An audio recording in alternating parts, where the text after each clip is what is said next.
خب دوستان عزیز سلام، وقتی همگی بخیر، خوش آمدین به ویدیوی کامل آموزشی از برنامه مایکروسافت ورد، جدیدترین نسخه مایکروسافت ورد 2025 و شما در این درس ها با تب انزرت قرار دارین و با قسمت پیکچر و شپ ها کاملا آشنا شدین. خب بعد از شپ ها رو ما بازم تاکید میکنم که کار با شپ ها رو زیاد تمرین بکنین، به خاطر از اینکه خیلی مهم است. بعد از شپ ها موضوع آیکن ها است. در بحث آیکن ها من خیلی وقت شما را نمیگیرم، خیلی خلاصه میگیم. در این قسمت باید به اینترنت کانکت باشین و تمام نمادها یا مو سمبل ها یا مو آیکن هایی که مربوط به علامت های مختلفی که وجود داره در بخش آیکن ها وجود داره. مثلا شما نماد فیسبوک بعضی وقتا کار دارین داشته باشین، نماد توییتر را، نماد اینستاگرام را، واتساپ را یا هر نماد دیگه را که شما نیاز داشتین در این قسمت برین سرچ بزنین و بلدشون ظاهر میشه و نماد را دانلود کنین و در صورت نیاز استفاده بکنین. از موضوع آسان است. موضوع بعدی موضوع 3D مدل هاست. شما اگر بالای کلیک بکنین دو گزینه را دارین در اینجا. یک from this device، یعنی قبلا اگر پیکچر های را به شکل 3D مدل شما از سافت های مخصوص اینترنتی دانلود کرده باشین، اونا را از this device وارد کنین. اگر دانلود نکرده باشین میتونین که از اینترنت از قسمت 3D مدل از بخش استروک 3D مدل چیکار کنین، از اینترنت بگیرین. خب من قبلا به خاطر از اینکه وقتم گرفته نشه قبلا یک چند نمونه پیکچر های 3D مدل را دانلود کردم و اونا رو میخوایم که حالا استفاده کنیم. مثلا در اینجا من یک چند دانه سافت های 3D مدل را دانلود کردم. 3D مدل یعنی چی؟ یعنی شما هر چهار طرفش را بسیار به شکل واضح میتونین ببینین. ببینین من اینه شکل موتر را که دانلود کردم، ببینین من میتونم که هر قسمتش را که بخوایم دور بتم و اونا را ببینیم. با استفاده از ماوس شما این قسمت وسط از این قسمت را بگیرین و میتونین که بسیار راحت دور بتین و هر قسمتش را که خواسته باشین باز ببینین. یعنی اشکال مختلف 3D مدل است و شما میتونین که چیکار کنین ببینین. یا مثلا این تصویر دیگه، تصویر چوبی از هواپیما، بازی تویس های بچه هست. شما میتونین که اینا را هم به این اشکال چیکار کنین بسازین و ببینین. در برنامه 3D پین میتونین که اینا را بسازین و یا و حال اینا را به این شکل باز نمایش بدین. موضوع بعدی مثلا یا پیکچر بعدی به یک شکل است، به شکل یک چیر چوکی چوبی است که شما میتونین که او را هم به این شکل چهار طرفش را بسیار راحت ببینین. در برنامه پاورپوینت اینا کاربرد زیادی داره. البته نه تنها پاورپوینت، هر برنامه ای مخصوصا برای اساتید، کسایی که پرزنتیشن میخواین ارائه بدین یا کسایی که بیزنسمن هستن، محصولات تجارتی خود را بخواین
اینمیت یک اسمارت آرت یا اینمیت یک تشکیلات شما از اسمارت آرت ها استفاده میکنید. بسیار راحت و واضح بلشون ببینید چه قسم جور میکنه. خب به خاطر اسمارت آرت ها هم شما دو دانه تب دارین. ببینید کدام دو دانه تب؟ یکی به تب است به نام تب دیزاین و تب فرمت. از تب دیزاین شما تمام کارهایی که مربوط به دیزاین است انجام میدین. از قسمت فرمت تمام کارهایی که مربوط به تنظیمات فرمت اسمارت آرت است شما میتونید چیکار کنین؟ اونا را انجام بدین. خب ما از تب دیزاین درس شروع میکنیم. در تب دیزاین چی داریم؟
ببینید چقدر خوب اینمی نوشتاره که اینجا است را بس به شکل پیپر بلشون یا به حالت پرین لی اوت بلشون نمایش میده. ببینید چقدر خوب زیر مجموعه ورد کدامه این سه دانه. مثلا اگه بخواین در قطار اکسل یک دونه اضافه کن فقط انتر بزنین. اگه خواستین نه زیر مجموعه اکسل اضافه کن کافیه که فقط تب فشار بدین. ببینید اینا در زیر مجموعه اکسل هم مثلا ما شما کدام تب ها را داریم؟ تب فایل داریم، تب هوم داریم، مثلا ببینید تب انزرد دارین. در زیر مجموعه اکسل هم های این تب ها را دارین، تب انزرد و سایر تب ها را شما دارین. و همین قسم در پاورپوینت هم. پس شما میتونین که این قسم عنوان اصلی را اگه خواستین کم و زیاد کن به این شکل میتونین که بلده از اونا عنوان های اصلی و عنوان فرعی خود را مشخص بکنین. هم با استفاده از چک اسپین هم با استفاده از اینجا چک اسپین هم فهمیدین. موضوع بعدی پروموت و دیمو هستم. شما اگه خواستین جاهای از اینا رو تبدیل بکنین، مثلا میره قسمت خب پروموت اگه بگویم ببینین چقدر خوب اونو بخش انزرد که در اینجا بود اونو ما رو یک درجه بالا آورد. ببینین از زیر مجموعه اکسل خارج کرد، در زیر مجموعه مایکروسافت آورد.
اون موارد قبلی که ما شما در قسمت پیکچر و در قسمت شپ ها خوانده بودیم. مثلا چه قسم مشابه هستم؟ خب من را پاک میکنم.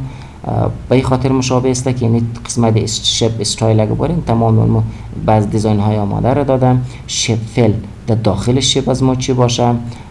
خب من را کم در حالت زوم قرار بدم. خب از قسمت شپ ما شما چیکار میکردیم؟ در داخل شپ ما چی باشه؟ پیکچر باشه، کالر باشه یا تکسچر باشه. شپ اوتلاین یا اطراف شپ از ما چگونه باشه؟ افکت، یعنی چه قسم افکت داشته باشه. این از این موضوعات شما میتونستین که شما بلد هستین و میتونین استفاده بکنین. قسمت بعدی که میخوایم بلشون بکنیم یعنی ورد استایل هستن. اینمی متنی که در داخل شپ نوشته شده با کدام استایل باشه شما اینا را از تب هم جور میتونین. از اینجا قسمت بعدی تکست فیل هستن که یعنی به رنگ داخل تکست از ما چه رقم باشه، اوتلاین رنگش چه قسم باشه و تکست افکت یعنی تکستی که ما نوشته کردیم چه قسم افکت ها را داشته باشه. مثلا میتونین بلش سایه بتین، رفلکشن، گلو، جلایش، 3D مدل و سایر جزئیات را بتین بلشون. خب قسمت آل تکست چیکار انجام میده؟ در قدم و کامند است که شما میتونین راجع به زمان نوشته کنین. قسمت ارنج هم شما میتونین که پوزیشن یا موقعیت تکست رو ببینین، رپ ها رو ببینین و برینگ فوروارد و سنتر و بک‌گراند رو ببینین، سلکشن پین و سایر جزئیات اینا رو حتما بلد هستین. در قسمت سایز هم شما اندازه بر و درازش رو میتونین مشخص بکنین. ما در اول درس ها در قسمت پیکچر گفته بودم که این تب ها مشابه هستن و به خاطر من قسمت خیلی تیز گفتم بلشون که ویدیو جریان ثبت ویدیو خیلی طولانی نشونه و وقت شما رو هم نگیره. یعنی با تمام موضوعات اسمارت آرت ها خب من بخوایم که یک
قبلی عکس اسکرین شات بگیرم، من این بالای اسکرین شات کلیک میکنم. همه که بالای اسکرین شات کلیک کردم اینی محیط برنامه ورد بسته میشه، محیط قبلی باز میشه. ببینید چقدر خوب، یعنی محیط بسته شد، یعنی اینجا باز شد.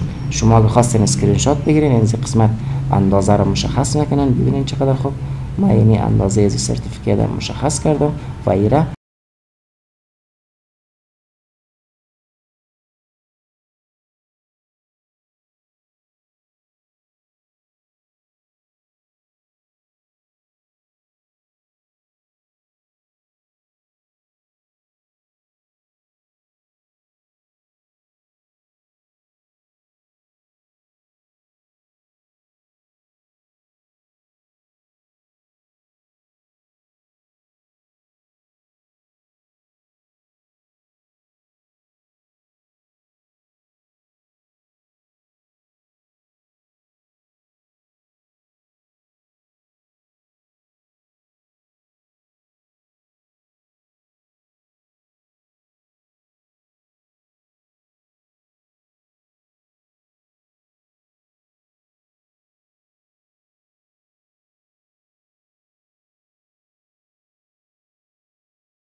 دیزاین های آماده شده که مایکروسافت ورد بلدهشون به صورت پیشفرض دیزاین کرده میتونین از اینا استفاده کنین.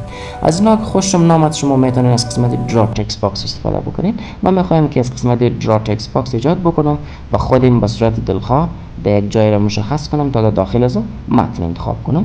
مثلا ما در اینجا نوشته میکنم چی؟ کت. خب به خاطر از اینکه متن اکرام کلان بکنین با استفاده از شارت کت ما این کارو میکنم. خب این خیلی منظم نوشته نشده، ما باید تکست دایرکشن ها رو تنظیم بکنم به این شکل و ایران در وسط بیارم و این رو بولتون بکنم. ببینید چقدر خوب اینا ما داخل از این تقدیرنامه نوشته کردیم. اما ببینید این تکست باکس یک مشکل داره. مشکلش است که رنگ سفیده. با دیرک ما به این حالت نوشته کنم دیزاین سرتیفیکیت از ما خراب میکنه. ببینید سفید جور شده اینجا به یه طریقه یک مزاحم شد ولی اسمه به این خاطر از اینکه ما اینمی رنگ زیر یا رنگ تکست باکس کاملا از بین ببریم. این قسمت شفل ما شما در درس‌های قبلی خواندیم. شفل چی معنا میده؟ شفل یعنی اینکه در داخل تکست باکس از ما شما چی باشه. بالای از این کلیک بکنید آیا در داخل تکست باکس از ما کلر باشه یا هیچ چیز نباشه. پس ما در اینجا نو فیل انتخاب میکنیم. ببینید چقدر خوب. اما آن باز مشکل رفت نشده. این خط اوتلاینش مونده. به خاطر از اینکه خط اوتلاینش از بین ببریم دوبار بالایش کلیک میکنیم. این یک موضوع داریم به نام شیپ اوتلاین. شیپ اوتلاین هم باید چیکار بکنیم؟ نو اوتلاین بگیریم. اینا رو ببینید چقدر خوب. اینا اینی متن قسم قرار گرفته که ما شما احساس میکنیم که مستقیم در اینجا نوشته شده.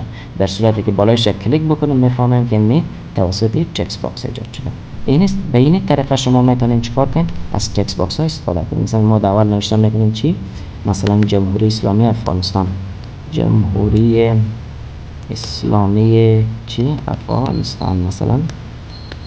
انتخاب افغانستان. بعد از تکست باکس خود کلان میکنیم، به اینجا سرتیفیکیت نوشته میکنیم و یک تکست باکس دیگه میخوایم باز اضافه بکنم. ببینید در اینزرت ماین و در قسمت تکست باکس ماین جا تکست باکس و در این قسمت شما میتونید چیکار بکنید؟ باز متن اصلی تکست باکس از خود را قرار بدید. مثلا به این قسمت من نوشته میکنم خب مثلا انگلیسی مثلا نوشته کنم که تکست شدم، مثلا مستر دات بعد از با استفاده از سلش فاصله میدین، یا مس بعد از دات بعد از خانه خالی، یعنی اینجا جای نام باشن. ببینید به این شکل اینا. و بعد از اینجا شما یک متن تولید میکنید با استفاده از فرمول، به خاطر که وقت نگیره. رنج قوس باز مثلا 2 پاراگراف، هر پاراگراف از ما 3 لاین داشته باشه، قوس بسته انتر. یک اگه ما اندازه فون را با استفاده از شورتکت کنترل شیفت فشار میگیرم و قوسی ریزه را اگه من فشار بدم این چیکار میشه؟ در حقیقت فوند از ما کلان میشه. فوند این اندازه باشه بس. ما فوند خود را چیکار میکنم؟ میخوایم جستیفای بکنم یکم منظم معلوم شده. این حالا بازم به خاطر از اینکه کالر بک‌گراند زیر از بین ببرین، در کجا باید ببرین؟ 2 بار بالای از کلیک میکنین، یعنی قسم شیپ فیل، یعنی در داخل شیپ از ما هم هیچ چیز نباشن. خب اوتلاینش هم نو اوتلاین میزنیم که مزایمی دیزاین سرتیفیکیت نشنه. اینال ببینید چقدر خوب ما شما یک دانه سرتیفیکیت در اینجا دیزاین کردیم و متن داخلش نوشته کرده بودیم. پس به این خاطر یا به این دلیل شما میتونین که از تکست باکس ها استفاده بکنین. تنظیمات تکست باکس ها چیه؟ من دانه دانه بلدشون میگم. این قسمت های اول که است میتونین که اون قسمت مثل شبیه چیه، یعنی صحات که است این تنظیمات را که شما در قسمت شیپ ها داشتین، این تنظیمات شما در تکست باکس هم دارین. مثلا شما در اونجا شیپ استایل داشتین، در قسمت تکست باکس هم دارین. این 3 دانه هم مثل تنظیمات شیپ هایی که ما قبلا گفته بودم بلشین. کویک استایل بعضی استایل های ورد آماده شده است. این قسمت هم تمام تنظیمات ورد است. تکست دایرکشن و الاین تکست و کریت لینک، این قسمت ها هم شما قبلا خوانده بودین و این تمام این زمینه رو خلاصه شبیه شیپ فرمت که شما در قسمت شیپ ها خوانده بودین. یعنی بود از قسمت خلاصه درس هایی که شما در این قسمت داشته. پس دوستای عزیز، در تب انزرت شما با کدام موضوع آشنا شدین؟ با تیبل آشنا شدین. در تیبل 2 دانه تب ظاهر میشه. کدام 2 دانه تب؟ یکی تب دیزاین و تب لیاوت. بعد از شما با پیکچر آشنا شدین. در پیکچر یک تب داشتید به نام فرمت پیکچر. بعد از با شیپ ها آشنا شدین. در شیپ ها شما کدام تب داشتین؟ تب شیپ فرمت. با آیکون ها آشنا شدین. با 3D مدل آشنا شدین. با اسمارت آرت ها همچنان آشنا شدین.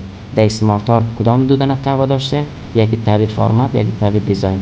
بعد از با چارت ها آشنا شدین. با تب اسکرین شات گرفتن آشنا شدین و همه قسم با موضوعی به نام تکست باکس آشنا شدیم.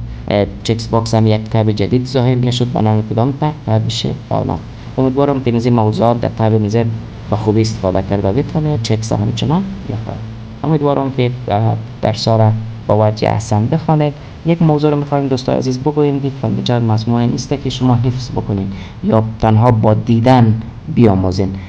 پس اینمی ویدیوهایی را که می‌بینین حتما باید عملی هم کار بکنید.